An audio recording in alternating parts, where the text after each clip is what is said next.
C'est parti pour le grand débrief de l'ActuTech aujourd'hui autour de la table pour commenter toutes ces news. Séverine Denis est avec nous. Bonjour Séverine. Bonjour Delphine. Vous êtes membre d'Exatrust et aussi la directrice des affaires institutionnelles et réglementaires chez DocaPost. Et puis avec nous un avocat, Louis Soris. Bonjour Louis. Bonjour Delphine. Et Martin Dufourc, directeur général de Artemis Technologies. Vous êtes vous un expert en marketing, innovation, expérience client. Alors de quoi va-t-on parler? On va s'intéresser par exemple à l'annonce d'Éric Larchevêque qui a été... alors je sais pas, tonitruante, je ne sais pas, en tout cas on en attendait énormément. Il nous a dit que c'était vraiment le projet de sa vie. Ça se passe autour du Bitcoin, beaucoup d'ambition. Ça m'intéresse d'avoir vos points de vue là-dessus. Vous sortirez vos cartons rouges ou cartons verts pour dire ce que vous en avez pensé, chers amis. On va aussi parler du Black Friday pour voir si c'est le moment de tout acheter ou de se mettre au contraire à l'abri parce que les cybercriminels veillent. Enfin bon, on va regarder quels sont les risques et puis surtout on va essayer de vous donner les bons conseils.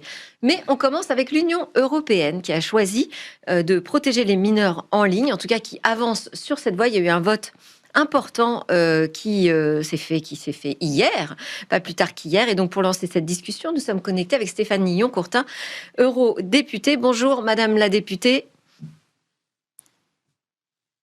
Je ne vous entends pas. Alors, pendant que le son arrive, je vais préciser que vous êtes la rapporteure pour le groupe Renew Europe du texte donc adopté par le Parlement européen en session plénière à Strasbourg hier. Plusieurs mesures ont été adoptées autour de la majorité numérique européenne harmonisée. Alors ça, c'est pour si on regarde du point de vue positif. Moi, ce que je note, c'est que pour l'instant, la France n'a pas réussi à faire entendre une majorité harmonisée à 15 ans pour la majorité numérique. Madame la députée, vous nous entendez? Je vous entends très bien, vous m'entendez? Alors, je commence à vous entendre. Super. Vous m'entendez là? Voilà. Si on monte un peu le son pour nous en régie, je pense que ce sera parfait. Bon, très bien. Vous m'entendez? Parfaitement. Bon, merci. Oui, effectivement, il faut regarder le verre à moitié plein et le verre à moitié vide. Le verre à moitié plein, c'est que on a réussi à obtenir un large soutien politique de presque tous les groupes sur la protection des mineurs en ligne et en particulier sur la question de la majorité numérique. Sur votre question, la France n'a pas réussi à imposer sa volonté. Je trouve qu'en fait, elle est justement fer de lance et son succès, c'est qu'elle a réussi à emmener avec elle une coalition de volontaires d'États membres, puisqu'on a à l'heure actuelle 25 États membres qui sont prêts à adopter une majorité numérique. Donc vraiment, on sent vraiment une dynamique autour de ce sujet d'une plus grande protection des mineurs en ligne à travers notamment le fait d'imposer une majorité numérique en ligne. Et très honnêtement, majorité numérique pour les mineurs, et très honnêtement, ça ne peut que se faire au niveau européen. C'est-à-dire que la France, elle a un rôle moteur, mais ça ne suffit pas. Vous savez très bien, et même aussi bien que moi, si ce n'est mieux, que face aux géants de la tech, face aux plateformes, face aux réseaux sociaux qui sont extrêmement puissants et tentaculaires, le pouvoir de négociation ne sera plus fort et plus efficace que si on le fait à 27. Si on précise un peu les choses, finalement, cette majorité, elle serait à 16 ans, puisque avant 16 ans, on devra demander l'accord de nos parents pour se connecter aux réseaux sociaux. Et puis, pas seulement les réseaux sociaux classiques, vous avez décidé aussi d'étendre à d'autres services de partage, notamment de partage vidéo. Et puis, avant 13 ans, alors là, c'est interdiction totale d'accès à ces plateformes qui... alors, il va falloir quand même préciser un peu les choses. Quelles sont ces plateformes qui semblent vraiment trop sensibles pour être laissées entre les mains des 13 ans? D'abord, ce que je veux dire, c'est qu'avant 13 ans, c'est interdit, mais ça l'est déjà. La majorité des conditions générales d'utilisation des plateformes des réseaux sociaux fixe à 13 ans l'âge à partir duquel l'accès à ces réseaux et à ces plateformes est autorisé. Donc en fait, c'est juste un rappel dans votre rapport que les plateformes doivent se conformer à leurs propres conditions générales d'utilisation. Ça, c'est pour le premier seuil. Et le seuil de 16 ans... Oui, mais juste, je suis tout à fait d'accord, c'est dans les conditions générales d'utilisation. Tout le monde est d'accord là-dessus. En tout cas, les Américains ont la même ligne sur les 13 ans, mais dans la réalité, dans les faits, ça n'existe pas. Donc, ce rappel, est-ce que ce sera plus qu'un rappel ? Bien sûr. Alors, c'est d'abord un rapport d'initiative où justement on appelle la commission qui est compétente pour agir à agir justement. Et alors, au-delà de ce rappel et de cette majorité numérique, il faut la mettre en œuvre. Et donc, il faut imposer des conditions de vérification qui soient très importantes et qui soient efficaces, harmonisées au niveau européen. C'est tout le sens, vous en avez peut-être entendu parler, du portefeuille d'identité numérique européen qui est en phase test et notamment en France et qui est mis en avant comme étant l'une des solutions les plus prometteuses. Et moi je dis, nos géants de la tech, nos plateformes qui sont extrêmement valorisées et qui ont beaucoup d'argent, pourraient justement, alors qu'elles appellent souvent l'Europe à légiférer, et se mettre autour de la table et travailler sur ce portefeuille numérique, notamment à travers l'IA. Et je vous interroge, vous, et notamment vos intervenants qui sont des experts en la matière. Oui, sur ce portefeuille, l'avantage, c'est qu'il va permettre de faire des vérifications d'âge avec un double anonymat, donc dans des conditions qui préservent quand même, on va dire, pas l'anonymat, mais enfin, qui préservent la manière dont on partage nos données pour accéder aux plateformes. Sur la précision de quel type de plateforme, moi, c'est la question que je me pose, parce que là, on est en train d'élargir au-delà des réseaux sociaux, mais vous avez peut-être d'autres questions sur ce sujet, la protection des mineurs en ligne. Et moi, je voulais vous interroger, Louis, sur est-ce que c'est un sujet juridique aussi ? C'est un sujet juridique, oui, puisqu'on a parlé de conditions générales des plateformes. Moi, ce que je veux dire par là, c'est que effectivement, il y a un sujet intéressant, c'est que on peut effectivement voir le verre à moitié plein, puisque c'est assez rare que l'Assemblée nationale puisse se mobiliser tous ensemble sur une thématique. Donc ça, c'est une bonne chose. Là, c'est carrément le Parlement européen. Mais en fait, le sujet se positionne au niveau européen, et c'est ça la difficulté, c'est qu'on disait qu'aujourd'hui, on avait 25 pays européens qui étaient plutôt alignés sur cette position. Il en manque manifestement 2. Et c'est un sujet très complexe qui expose nos enfants. Et je pense qu'il y a une énorme urgence à agir au plus vite, puisque chaque jour qui passe fait que nos enfants sont exposés à des contenus dont on n'est pas sûr qu'ils soient plutôt bons pour eux. Donc là, je pense qu'il y a quelque chose à faire. Il y a un sujet aussi des algorithmes à traiter directement avec les plateformes, puisque aujourd'hui, on sait que les plateformes peuvent faire. Si on regarde en Chine, par exemple, l'accès à TikTok sur les mineurs est complètement différent de celui qu'on a aujourd'hui, puisque les contenus qui sont poussés aux jeunes enfants sont des contenus éducatifs. Et j'ai envie de dire, à ce moment-là, c'est plutôt une bonne chose que les mineurs ont ça aujourd'hui. Donc, effectivement, il y a un sujet juridique, c'est évident, parce que... De faire appliquer. Exactement, dans l'enforçabilité du coup des règles qu'on va mettre. Parce qu'effectivement, il ne s'agit pas de cliquer, oui, j'ai 18 ans pour avoir accès, ou j'ai l'âge requis pour avoir accès à telle plateforme. Il faut s'assurer qu'on ait les outils pour s'assurer de l'identité de la personne qui est derrière et de son âge. Et donc ça, c'est un enjeu majeur et qui est juridique, qu'il va falloir s'assurer de l'enforçabilité de tout ça. Et alors, notre députée européenne qui est connectée avec nous va dire qu'il y a aussi des mesures d'encadrement du marketing d'influence vis-à-vis des jeunes. Aujourd'hui, c'est nos limites, c'est ça ? On fait un peu ce qu'on veut Alors, nous, chez Hermatis, notre métier, c'est d'être finalement un ensemble d'équipes de technologie et de maîtrise de la data. Et peut-être pour préciser ce que fait notre métier, c'est... C'est pas une question que je vous pose, mais... Oui, mais ça va me permettre d'y répondre. Okay. C'est que nous, finalement, on exécute pour le compte des marques les procédures et l'ensemble des opérations qui répondent à leurs standards relationnels et puis aux contraintes réglementaires. Moi, ce que je peux vous livrer comme témoignage, ou en tout cas comme observation sur le sujet de l'encadrement, c'est que nos équipes sont confrontées au flux d'informations et au flux de contenus qui sont proposés. Oui. Aujourd'hui, on voit qu'un opérateur comme TikTok prétend avoir à peu près 80% de modération automatisée, et puis il y a 20% de modérateurs, à peu près 6000 personnes, dont c'est le métier, et qu'ils ont donc exposé de fait à des contenus que le robot n'a pas réussi ou identifié comme non conformes. Et donc notre métier, nous, c'est d'être confrontés à ces contenus. Donc nos opérateurs ne sont pas des enfants et pour autant ils sont confrontés à ces contenus qui peuvent être très toxiques. Donc on est plutôt enthousiaste à l'idée de voir une régulation qui arrive à l'échelle européenne. Et donc les modérateurs sont confrontés à ces contenus-là. Les robots ne font pas tout. La régulation va permettre d'encadrer les choses. Et donc nous, on est plutôt motivés à voir le dispositif se mettre en œuvre. Et puisqu'on parlait de la régulation, le sujet de l'encadrement et de l'attestation de l'âge de la personne qui s'inscrit va être un élément extrêmement important. Et nous, le parallèle que l'on peut faire, c'est que on met déjà en œuvre des opérations, notamment dans les univers régulés. avec les solutions de KYC, par exemple, où notre mission est de compléter la machine en se disant, je peux, par l'utilisation de technologies, mais aussi d'humains, valider que la personne qui est en train de proposer ou de s'inscrire dans un service est bien la personne qui correspond aux conditions d'utilisation. Alors, on a quand même déjà les outils. Sur les pratiques des influenceurs, on a aussi des textes. Est-ce qu'on manquait encore je sais pas, d'un accord commun au niveau européen sur ces sujets, Madame la députée? Est-ce qu'il vous semblait important de réécrire tout ça noir sur blanc? On n'a pas parlé aussi, il y a des mesures sur les jeux vidéo pour viser l'interdiction des loot box. Donc des boîtes qui encouragent en fait les enfants qui jouent à dépenser, à acheter.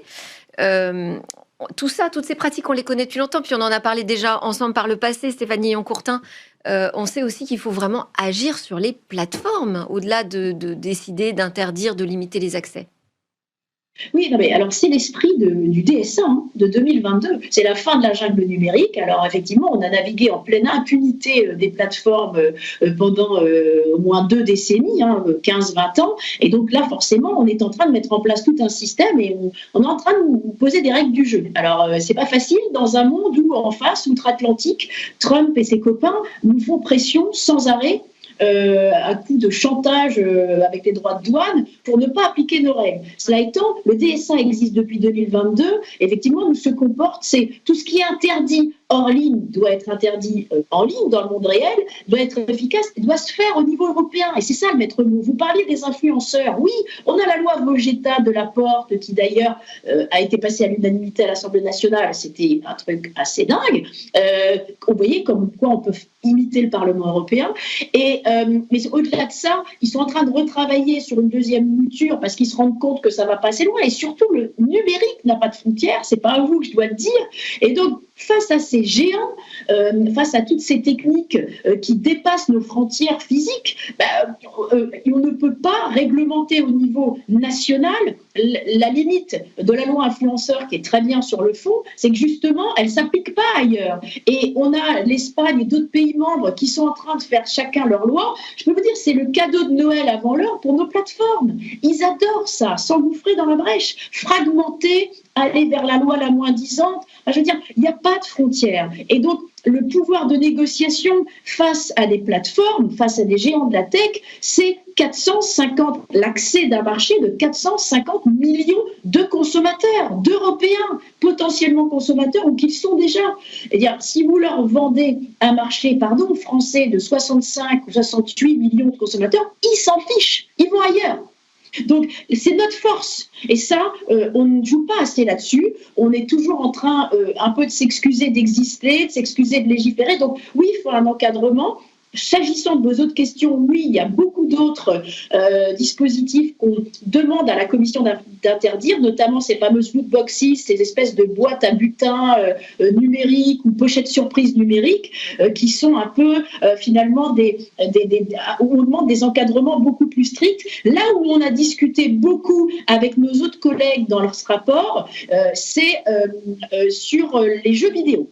Il y a tout un marché de jeux vidéo et la France est d'ailleurs très reconnue à l'international au niveau européen sur ces marchés où il y a beaucoup de petites boîtes qui sont des pépites et nous on a voulu préserver ça face à certains groupes un peu extrémistes, notamment l'extrême gauche, les éléfistes notamment parce que c'était une collègue éléfiste qui était sur ce dossier aussi, qui nous disait non c'est des capitalistes, il faut arrêter tout ça. Nous on n'est pas d'accord. Ce qu'on souhaite c'est interdire uniquement ce qui peut représenter un danger pour nos enfants, ces espèces de mécanismes, payer pour progresser, payer pour avancer, toutes les loot boxes qui nous semblent complètement addictives pour nos enfants. En revanche, les jeux vidéo peuvent aussi être éducatifs. C'est aussi tout le sens de notre rapport à la Commission. On n'interdit pas pour interdire. C'est quoi la régulation ?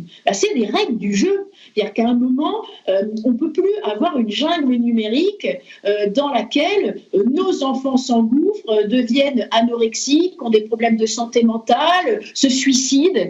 Vous avez vu en ce moment ce qui se passe outre-Atlantique, c'est-à-dire que la Californie est en train de légiférer pour pour encadrer les chatbox, tous les compagnons conversationnels, parce que on assiste à des suicides de jeunes de 14-15 ans qui deviennent amoureux de leur chatbox et leur chatbox leur les invitant à se suicider pour se retrouver le plus possible ensemble dans un autre univers numérique. Vous avez inscrit ces compagnons IA d'ailleurs dans la liste des pratiques qui seront à contrôler par les parents. Ouais. Et ça fait partie aussi de toutes les pratiques également, tout ce qui est interface manipulatrice. Donc on demande à la Commission instamment de légiférer là-dessus, parce qu'il y a un DSA, mais le DSA n'est pas suffisant. Quelle est la suite, Stéphanie Yoncourtin, là, de ce texte ? La suite, c'est que la Commission européenne, Ursula von der Leyen, s'est emparée aussi du sujet. Donc, je l'ai dit, il y a les États membres avec la France d'un côté, 25 États membres. Oui, monsieur qui disait qu'on n'est pas 27, c'est une majorité. Hein. Donc, 25 sur 27, c'est une majorité très écrasante. Ensuite, il y a nous, au Parlement européen, et on est co-législateurs. Donc, c'est nous qui allons encore voter sur les textes de la Commission. La Commission, elle doit agir. Ursula nous a promis, on va voir, les engagements... on sait bien ce que ça donne, mais Ursula von der Leyen nous a promis de convoquer une commission d'experts d'ici la fin de l'année, en tout cas pour justement nous aider à bien fixer l'âge de la majorité numérique. Nous, on est à 16 ans, et je n'ai pas répondu à votre question tout à l'heure qui était très intéressante pour nous dire mais qu'est-ce que vous voulez interdire exactement ? Entre 13 et 16 ans, on souhaite qu'il y ait un contrôle parental, c'est-à-dire on interdit toutes les plateformes dites à risque, les réseaux sociaux, les chatbots, les compagnons IA, sauf autorisation parentale, parce qu'on ne veut pas que ce soit de l'interdiction pour de l'interdiction, on veut qu'entre 13 et 16 ans, justement, s'engage aussi une forme de formation, de dialogue, de pédagogie, à la fois pour les parents, que je suis avec des jeunes enfants, et également les jeunes. Parce que il faut aussi montrer toutes les opportunités de cet univers numérique que vous savez aussi très bien faire à travers votre émission. Donc, la suite, on ne lâche pas, on attend que la Commission mette vraiment maintenant le paquet pour agir au niveau européen. Parce que vous l'avez dit, il y a eu des propositions françaises qui ont été faites, mais encore une fois, c'était complètement contraire au droit européen. Et la bonne dimension, elle est européenne, encore une fois. Si on veut réussir à combattre les géants. On va en parler puisque voilà l'agenda, vous l'avez dit, il pourrait d'ailleurs être assez rapide si c'est d'ici la fin de l'année déjà qu'il y a des premières lignes qui sont données par la Commission, c'est super. Merci beaucoup Stéphanie Yoncourtin d'avoir été avec nous, députée européenne, je le rappelle, groupe Renew Europe. Merci encore. Je vais faire le petit tour de table pour savoir, alors finalement, est-ce que vous avez été convaincu par les arguments de notre eurodéputé ? Est-ce que ça vous semble les bons slots à 13 ans, tout interdit, et jusqu'à 16 ans, on demande l'accord des parents pour se connecter aux plateformes numériques. Le moment où il faut utiliser son carton, c'est un engagement en tant que de père de famille, mais aussi professionnel, oui. Ok. Également, oui. Je suis parfaitement d'accord. Carton vert. Exactement. Ok. Oui, mais pas n'importe comment. C'est-à-dire ? Pas n'importe comment, parce que l'appropriation de ces outils, la régulation, a besoin d'un accompagnement déjà. Il faut un accompagnement pédagogique. On ne peut pas avoir une réponse tout technique. Il faut avoir une réponse pédagogique et une réponse technologique. C'est vraiment la position d'Exatrust où on s'engage, où on s'est engagé pendant le cybermois avec cybermalveillance au financement d'un guide de protection pédagogique en direction des enfants des 9-11 ans, parce que c'est à ce moment-là qu'ils sont exposés. Et il faut leur expliquer, leur donner les moyens de comprendre pour se protéger eux-mêmes. Parce qu'on n'interdira pas... aujourd'hui, on a des faits. 3/4 des enfants ont un compte avant 13 ans. Et ils reçoivent leur premier smartphone ou leur première tablette entre 9 et 11 ans. Donc ils ont les outils. Au moment où ils vont rentrer au collège. Et au moment où ils rentrent au collège. Nous sommes responsables et en tant qu'association, on prend notre part. Et encore une fois, avec Cybermalveillance, on a financé ce guide qui est distribué aux 70 000 abonnés d'Astrapi pour qu'on leur donne des outils personnel. Ensuite, c'est vrai qu'il ne faut pas faire comme si l'interdiction, c'était la solution. Exactement. Parce qu'il faut aussi qu'ils apprennent ce numérique. Il faut qu'ils apprennent et qu'il faut qu'ils deviennent autonomes et éclairés. Et puis, il y a la solution technique. Et cette solution technique ne peut pas être faite n'importe comment.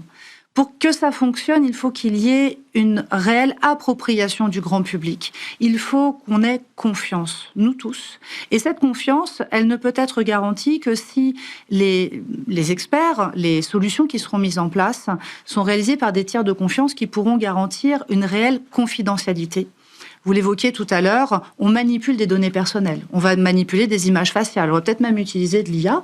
Donc, toutes ces techniques, elles existent, elles sont au point. Mais il faut qu'on soit certain, vous l'avez évoqué, le zero knowledge proof, il faut être certain que celui qui va donner l'attribut, pardon, je jargonne, qui va dire plus ou moins de 13, plus ou moins de 16, plus ou moins de 18. Informations pour remonter. Exactement. Ne sache rien d'autre. Le fil et ça, la navigation. La bonne nouvelle, c'est que ça existe en France. C'est que les membres d'Exatrust, alors on a beaucoup de mal à l'imposer. Hein.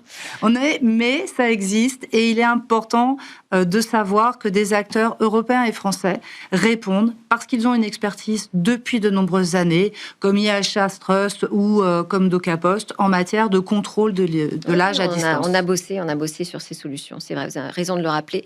On enchaîne avec notre autre sujet. Je vais vous demander tout de suite votre avis sur l'annonce d'Éric Larchevet qui nous dit en gros qu'il veut faire du Bitcoin le nouvel étalon or. Est-ce qu'il vous a convaincu avec son projet ou pas? Moi, je suis sévère. Je suis sévère aussi. Je suis plutôt... je demande à voir. Est-ce qu'il y a un carton vert dans cette salle? Ça va être difficile, mais plutôt non. Ouais, bon. Alors, on va quand même rappeler ce qu'il a annoncé. C'est le cofondateur de Ledger. Donc, voilà, il a quand même fait preuve d'une connaissance dans ce domaine et puis même d'une belle success story. Et donc, il annonce la naissance de The Bitcoin Society. C'était lundi soir. Il dit que c'est le projet le plus important de sa vie. Tout ça autour de 3 axes. D'abord, il crée une Bitcoin Treasury Company.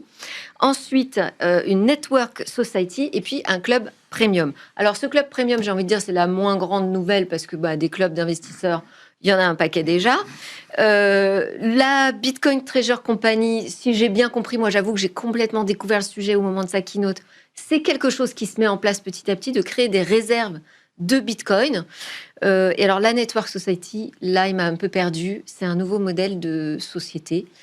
Qu'avez-vous pensé de ça, du modèle d'affaires et du modèle de société qu'il propose? Louis. D'abord, on est sur une entreprise de communication, donc ça m'étonnerait qu'il commence ce grand projet en disant que ce serait le moins important, ou en tout cas quelque chose à l'eau tiède, donc c'est beaucoup de communication.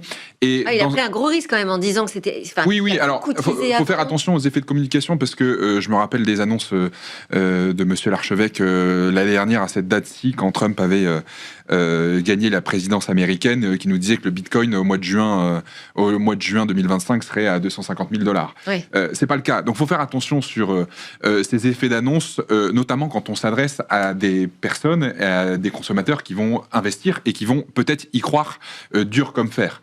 Donc je pense que, évidemment, il a peut-être raison, et c'est peut-être le projet de sa vie, et c'est formidable. Je dis juste que les personnes qui l'écoutent, les personnes à qui il va s'adresser, parce qu'il a un large panel de followers sur les réseaux sociaux, on vient un peu à la même thématique, doivent faire attention à ce qu'ils entendent, et que, évidemment, c'est pas pour argent comptant, et c'est un peu le modèle... Et ce modèle d'affaires, vous le voyez émerger là? Oui, alors ce modèle d'affaires existe déjà aux États-Unis depuis bien longtemps. Ouais.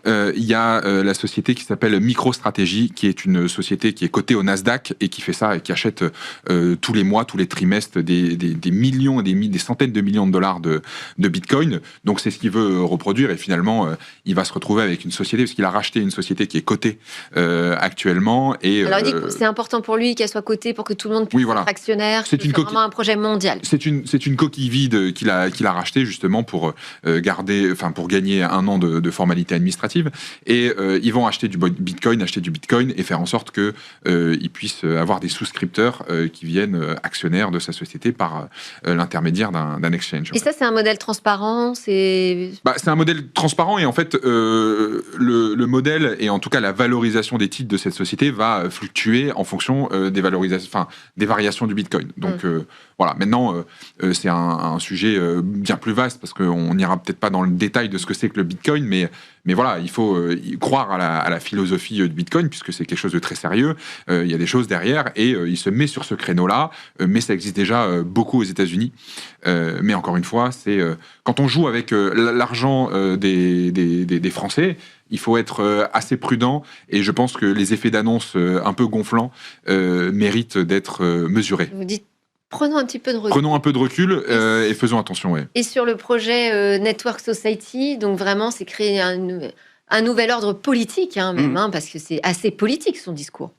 Bah oui, tout à fait. À partir du moment où vous prévalez d'un trésor en Bitcoin et vous avez une capacité d'influence du fait de votre trésor, moi, ma lecture de ce que j'ai compris de la Network Society, c'est de se dire, je joue un rôle quasi de banque centrale puisque je peux défendre le fait que j'ai une capacité financière. Alors pour moi, je ne suis pas spécialiste, peut-être autant que nous. Je suis plutôt, j'ai plutôt levé mon carton rouge parce que je demande à voir, je demande à comprendre. Je pense comme beaucoup de gens qui ont vu les informations qui ont circulé. Voilà, je reste en attente d'en savoir plus. Et beaucoup d'éléments ont été annoncés, beaucoup d'éléments ne l'ont pas été. Le sujet de la capacité à prouver, par exemple, qu'en permanence, les bitcoins sont bien détenus par la société. Ça, c'est une question, moi, que je me pose. Je me pose également la question de comment est-ce que The Bitcoin Society va pouvoir organiser la validation des transactions de manière aussi sécuritaire que possible. Donc voilà, je reste en attente de mieux comprendre le modèle. On est tous d'accord, on va observer. Et puis j'imagine qu'on va petit à petit en découvrir un petit peu plus sur son projet. Parce que là, c'était vraiment juste dévoiler quelques grandes lignes. On n'a plus beaucoup de temps. Je voudrais quand même qu'on termine avec le Black Friday. C'est demain, donc il va y avoir plein de super bonnes affaires, même si ça fait déjà 3 semaines en vrai qu'on a des bonnes affaires du Black Friday. Mais Black Friday, oui. Ça sera encore mieux demain. Mais on sait aussi que c'est une période qui est très très très prisée par les cybercriminels, n'est-ce pas ? Absolument, et c'est aussi l'opportunité de rappeler qu'il faut former et encore former, et que les consommateurs qui vont acheter pendant le Black Friday, donc moi, sont aussi des collaborateurs, et que c'est l'opportunité de former en entreprise aux bons réflexes, à l'analyse des cyberattaques. C'est quoi la principale attaque là, pendant le Black Friday ? Là, aujourd'hui, on va avoir des faux sites, des fausses annonces, du phishing, des textos qui vont nous emmener sur des sites frauduleux pour détourner l'action d'achat. Et on nous dit qu'il faut faire attention quand c'est trop beau pour être vrai. Bon, c'est forcément une arnaque, mais pendant le Black Friday, c'est souvent trop beau. C'est souvent trop beau, d'autant plus quand on utilise les ressources informatiques de l'entreprise. Et donc, il faut aussi avoir conscience qu'il faut former... C'est aussi un sujet en entreprise. C'est un sujet, puisqu'on augmente la surface d'attaque. Les attaqués sont les personnes qui utilisent des outils. Et entre le BIOD et le Shadow IT, il faut rappeler qu'on doit protéger nos collaborateurs en leur rappelant les bonnes pratiques pour se méfier effectivement, quand c'est trop beau, il y a un risque de détournement de l'action d'achat. Martin, vous vouliez dire quelque chose là-dessus ? Oui, alors nous, on est effectivement l'opérateur qui ont le service client des marques. Donc, on voit bien l'explosion des interactions qui arrivent pendant la Black Friday Week ou le mois du Black Friday, suivant les marques. En revanche, ce qui est intéressant, c'est que nous, on n'observe pas de déformation significative des motifs de contact dans nos équipes. C'est-à-dire quand on fait le service client d'Intersport, la majorité des demandes restent encore une demande de disponibilité de produits, un retour produit. Donc oui, il y a certainement une hausse en nombre des fraudes, mais en proportion dans les interactions qu'on gère avec les marques, c'est pas significatif. Alors est-ce que c'est un motif de réjouissance sur la Black Friday ? Je ne le sais pas. En revanche, ce qui est certain, c'est qu'on observe comme tout le monde une croissance frénétique des faux sites, et je crois qu'une étude récente démontrait que 3 emails sur 4, dont la thématique ou qui contiennent le terme Black Friday, sont des emails frauduleux. Donc le sujet du phishing, la FEVAD nous le dit, 60% des cas de fraude sont liés au phishing. Donc c'est pas tous aux abris, mais enfin bon, ouvrez bien les yeux quand même. Merci beaucoup à Séverine Denis qui était avec nous pour Exatrust, Louis Soris, avocat d'affaires, et Martin Dufourc d'Armatis, je vais y arriver, technologie. Merci à vous de nous avoir suivis. C'était Smart Tech, on était en direct. Comme tous les jeudis, on se retrouve à 10h45 la semaine prochaine. Bonne journée.